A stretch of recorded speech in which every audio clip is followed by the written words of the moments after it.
Hello, good morning mga katoto. Ito na naman kami ng aking mother walking again. Kasi may bibili na naman siya dito sa SM. Siyempre, bit na naman ang inyong ating ang inyong pong lingkod. So, mama, naghahanap siya ng bag, sling bag. So, mama, magtanong ka na lang dyan sa sales lady. Kasi hindi ko rin alam kung sa mga lagayan ng slim bag. Yan ang sales lady, mama, tanong ka na lang dyan. Kasi yan, alam niya kung saan mga nakalagay yung slim bag. So, turo-turo ang sales lady doon sa malayong lugar niya inilagay ang sling bag. So, ito na naman kami. Pandihanap na naman kami ng kanyang gustong bilhin. Kaya lakad na naman si mother. Siyempre, kasama rin ng yung ating. Naglakad-lakad din. So, yan na. Naghahanap kami ng kung anong kailangan niya para sa padala sa kanyang mahal na kapatid. So, ayan na po. Sige, mama, lakad lang. Mamaya tayo pagod na naman ito. So, yan. Di na alam kung anong lakad ni mama. Pagewang-gewang na siya ngayon. So, yan, mama.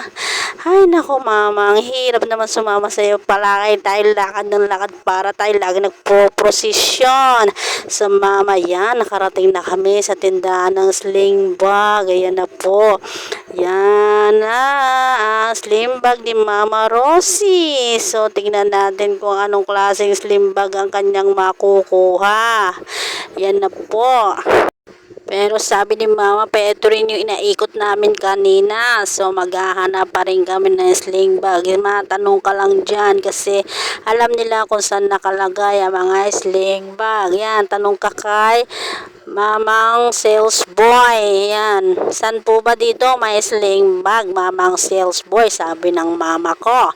Ito na po yun. Dinala kami dito. So, hindi niya rin naman kasi type ang mga sling bag dito kasi sobrang mahal. Siyempre, mama, SM to kaya mahal ang mga bilihin dito.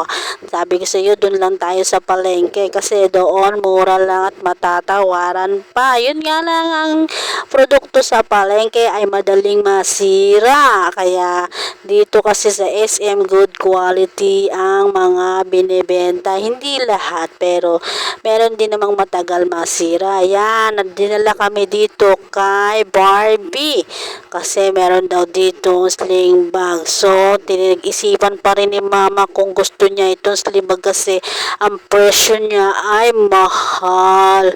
Worth 700 pesos pala ito. Sabi ni mama, ganun pala kamahal. Siyempre, mama, good quality daw kasi dito sa SM Supermarket. So, yun, si Hello Kitty naman ang kanyang pinakita. Pero parang luma na si Hello Kitty kaya hindi rin siya nagustuhan ni mama kasi worth 500 ang slim bag ni si Hello Kitty dito. Yan, pandi picture si mama kasi sisend niya doon sa kanyang kapatid para tignan kung gusto ng kanyang kapatid ang slim bag na kanyang pinili. Pero si mama ay ayaw kasi mahal ang presyo ng slim bag na ito. Ano ba naman yung slim bag na to? Sobrang mahal naman ang presyo nito.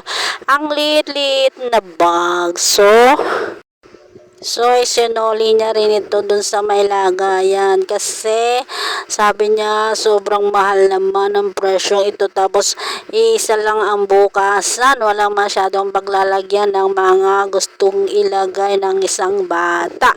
So, mama, ibalik nyo na yan. Ayaw nyo na rin pala niyan. Maglakad na lang tayo uli para tayo makahanap. Looking for slim bag ulit tayo, mother. Soli mo na yan doon sa sales boy, mother, kasi lang tayong lakad na lang tayo, mama.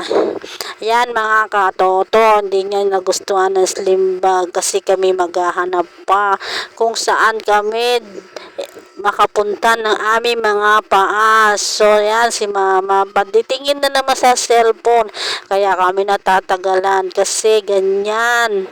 Kailangan pa isend. Kailangan pa hintayin ang sagot ng kanyang kapatid. So, mama, usap lang tayo.